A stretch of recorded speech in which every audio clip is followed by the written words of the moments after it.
महाराष्ट्र गोवा बॉर्डरवर ठाकरेंची गाडी अडवण्यात आली। ठाकरेंची गाडी अडवणारा अधिकारी गायब झाल्याची ही माहिती समोर आली आहे। गाडी अडवल्यानंतर ठाकरेंना संतापणावर झाला।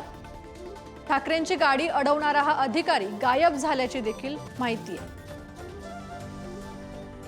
आपण बातमी बघतोय, उद्धव ठाकरेंची गाडी ही महाराष्ट्र गोवा बॉर्डरवर अडवण्यात आली आणि हा ठाकरेंची गाडी अडवणारा अधिकारी गायब झाल्याची माहिती आहे।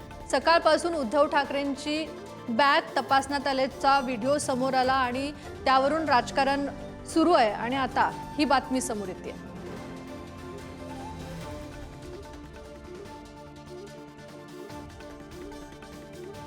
महाराष्ट्र गोवा बॉर्डरवर ठाकरेंची गाडी अडवण्यात आली आणि याचा संताप देखील उद्धव ठाकरेंनी व्यक्त केला। आपले प्रतिनिधी उमेश बुचडे आपल्या सोबत आहेत। नेमकी काय अधिकची अपडेट आहे?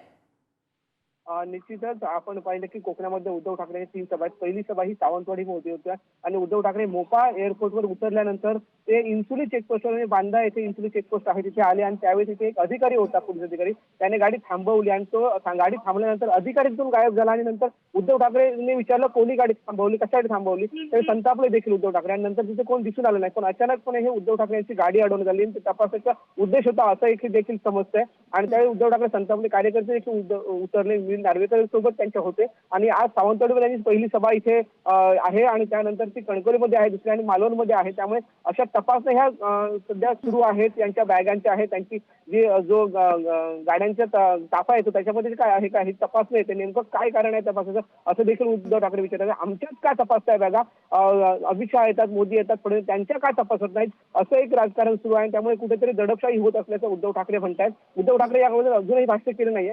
पण दरम्यान कोकणामध्ये ज्या 3 सभा आहेत, सिंधुदुर्गमध्ये आज तर कोकणामध्ये सावंतवाडी, कणकवली आणि मालवण या 3 सभामध्ये नेमकं उद्धव ठाकरे यावर काय नक्कीच उमेश, धन्यवाद तुम्ही दिलेल्या अधिकच्या माहितीसाठी।